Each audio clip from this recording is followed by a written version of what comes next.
ತಿರುಗಿಕೊಂಡರು. ಅವರು ಆತನನ್ನು ಹುಡುಕಿದಾಗ ಆತನು ಅವರಿಗೆ ಸಿಕ್ಕಿದನು ಎಂಬುದಾಗಿ ದೇವರ ವಾಕ್ಯದಲ್ಲಿ ನೋಡುತ್ತೇವೆ. ಇಸ್ರಾಯೇಲರು ತಮ್ಮ ಇಕ್ಕಟ್ಟಿನ ಪರಿಸ್ಥಿತಿಗಳಲ್ಲಿ,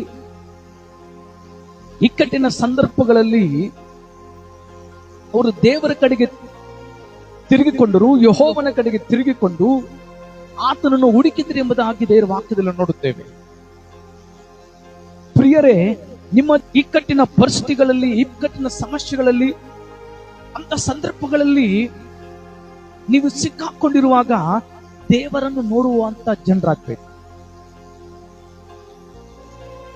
ಆತನನ್ನು ಹುಡುಕಿರಿ, ಆತನು ಸಿಕ್ಕುವನು. ಆತನು ಎಲ್ಲ ಇಕ್ಕಟ್ಟಿನ ಪರಿಸ್ಥಿತಿಗಳಿಂದ ನಿಮ್ಮನ್ನು ಬಿಡಿಸುವ ದೇವರಾಗಿದ್ದಾನೆ. ಎಲ್ಲ ಇಕ್ಕಟ್ಟಿನ ಪರಿಸ್ಥಿತಿಗಳಿಂದ ದೇವರು ನಿಮ್ಮನ್ನು ಬಿಡುಗಡೆಗೊಳಿಸುತ್ತಾನೆ. ದೇವರ ವಾಕ್ಯದಲ್ಲಿ ನೋಡುತ್ತೇವೆ, ಆ ಇಸ್ರಾಯೇಲರು ಆ ಇಕ್ಕಟ್ಟಿನ ಸ್ಥಿತಿಗಳಲ್ಲಿ, ಆ ಸಂದರ್ಭದಲ್ಲಿ ಇಸ್ರಾಯೇಲ್ ದೇವರಾದ ಯೆಹೋವನನ್ನ ಅವರು ಆತನ ಕಡೆಗೆ ತಿರುಗಿಕೊಂಡರು. ಆತನು ಅವರನ್ನ ತಪ್ಪಿಸಿದನೆಂದು ವಾಕ್ಯದಲ್ಲಿ ನೋಡುತ್ತೇವೆ.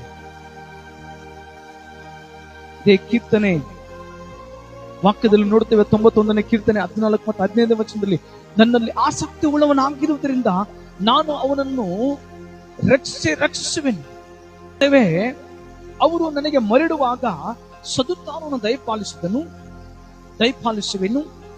ಇಕ್ಕಟ್ಟಿನಲ್ಲಿ ಹತ್ತಿರವಿದ್ದು ಅವನನ್ನು ತಪ್ಪಿಸಿ ಘನಪಡಿಸುವೆನೆಂಬುದಾಗಿದೆ ವಾಕ್ಯದಲ್ಲಿ ನೋಡುತ್ತೇವೆ. ಕೆಲವೊಂದು ಇಕ್ಕಟ್ಟಿನ ಸ್ಥಿತಿಗಳು ನಿನ್ನ ನಂಬಿಕೆಯನ್ನ ಭಂಗಪಡಿಸುವಾಗ, ಪ್ರಿಯರೇ, ವಾಕ್ಯದಲ್ಲಿ ಬರೆಯಲ್ಪಟ್ಟಿದೆ, ದೇವರು ನಿನ್ನನ್ನು ಬಿಡಿಸುವನಾಗಿದ್ದಾನೆ. ಆತನಿಗೆ ಮರಳುವಾಗ ದೇವರು ನಿನಗೆ ಸದುತ್ತಾನವನ್ನು ಕೊಟ್ಟ. ಇಕ್ಕಟ್ಟಿನಲ್ಲಿ ಹತ್ತಿರ ಬಿದ್ದು ನಿನ್ನನ್ನು ತಪ್ಪಿಸಿ ನಿನ್ನನ್ನು ಘನಪಡಿಸುವ ದೇವರಾಗಿದ್ದಾನೆ. ಇಕ್ಕಟ್ಟಿನ ಮಧ್ಯದಲ್ಲಿ ನೀನು ಹಾದು ಹೋಗುತ್ತಿರುವಾಗ ಆತ ನಿನ್ನನ್ನು ಒಂಟಿಯಾಗಿ ಬಿಡುವುದಿಲ್ಲ. ದೇವರು ನಿಮ್ಮನ್ನು ಆ ಇಕ್ಕಟ್ಟಿನ ಸಂದರ್ಭಗಳಲ್ಲಿ ದೇವರು ನಿಮ್ಮನ್ನ ಆತನು ಬಿಡಿಸುವನಾಗಿದ್ದಾನೆ. ಯೆಶಾಯ ಪ್ರವಾದನ ಗ್ರಂಥದಲ್ಲಿ ವಾಕ್ಯದ ಉಂಟು, ಯೆಹೋವನು ಸಿಕ್ಕುವ ಕಾಲದಲ್ಲಿ ಹುಡುಕಿರಿ. ಮುಳುಗೋಗಿರುವಾಗ ದೇವರನ್ನ ಹುಡುಕು. ದೇವರು ಖಂಡಿತವಾಗ್ಲೂ ನಿನ್ನನ್ನು ಮೇಲೆ ಎತ್ತುವನಾಗಿದ್ದಾನೆ.